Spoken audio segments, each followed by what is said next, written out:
Hey guys, Joshua Peterson Electric. I got a really odd one for you. There's a building here that's the admin building for basically a retirement center. It's probably about 6 to 7 years old, the place.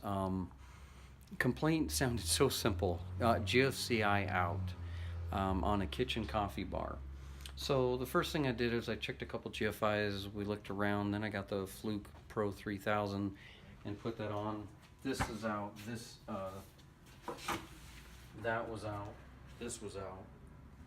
Little did I realize that circuit 5 and 6 were mislabeled in the panel, and they're on the same phase, phase C. And then this is circuit 4, but it came in with a black and a red, and I figured it went from here to here. Well, it didn't. It went from a 12.3 MC and then a 12.2 to here. But the funny thing is that that was out and the fridge was out. Again, that was mislabeled in the panel. So I put on the Fluke and it toned it, and it toned to here to there, and then it went to the panel. So I'll tell you where it happened next.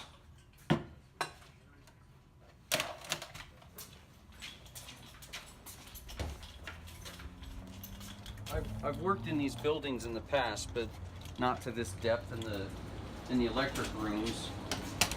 And so I toned it out to this panel, which it's really important your panel schedules are labeled. So fridge was 5 and microwave. So I was jumping over here thinking, what's going on? Well, this is C phase, that's C phase. Well, I started seeing that C phase is out on every 3, 18 and so on. So I then went to the main distribution, and I'll show you that last, and I thought it was out there and it wasn't. And then I saw that the C phase leg coming on this 1.25 inch, this 125 amp panel was out. Well, I looked in here and thought maybe this is feeding that or that's feeding this, nothing. And then finally at the end, I got out the CS8000. Again, this is like 850 bucks. If you guys get less than that, then good for you. But that's what I paid. This thing's wicked cool.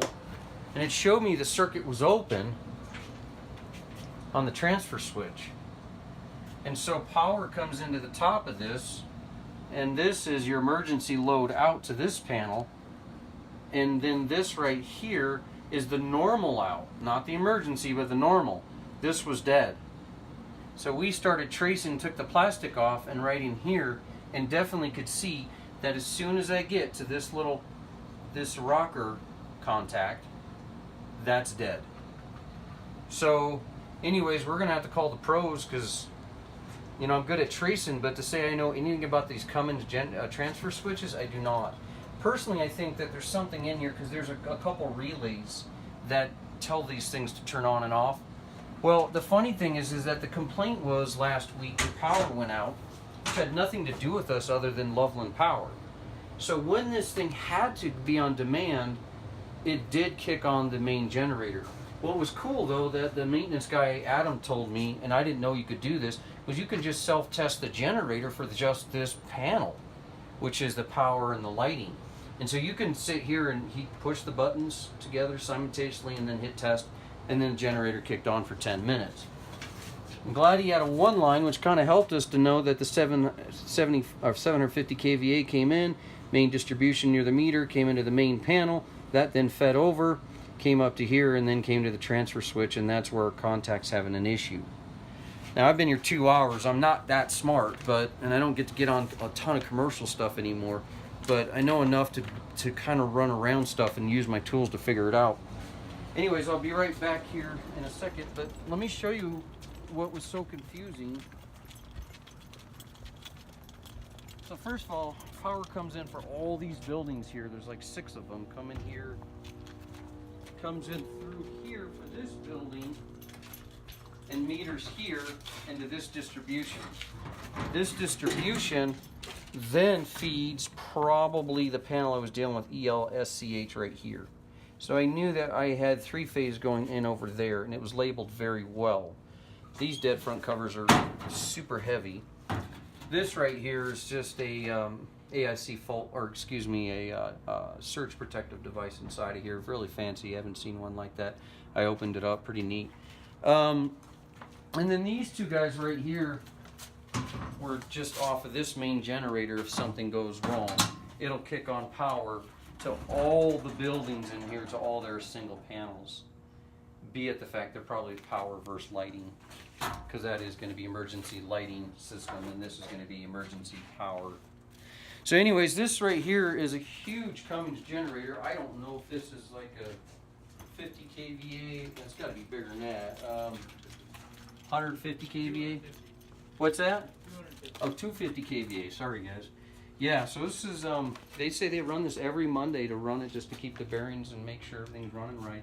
But yeah, Loveland Power went out, and so it kicked on, and he got a call at 2 a.m. So I'm still running through all this in my head, but yeah, so don't forget to check your transfer switch when they call you on a GFI. I figured it was a GFI on a parallel of a parallel like he thought, and it wasn't.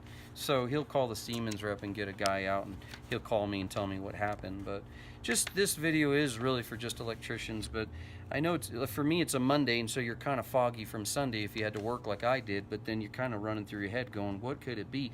So don't forget though that the Fluke Pro 3000 was pretty sweet on this, because it did tone out both of them going back, and we looked in the ceiling like, oh, we got two ends of the circuits on circuit 5 and 6. But because it was mislabeled and we relabeled it right, we realized, two separate circuits coming out, and yet the phase was dead. So the Fluke 3000 Pro did trace back to the same phase. Remember that that tool is not used with power on. I have turned on switches and blown them up. Keep in mind that the CS 8000, that tool can trace hot or live or dead. It doesn't matter, and that's when it showed me an open circuit. Anyways, guys, hopefully I helped you out.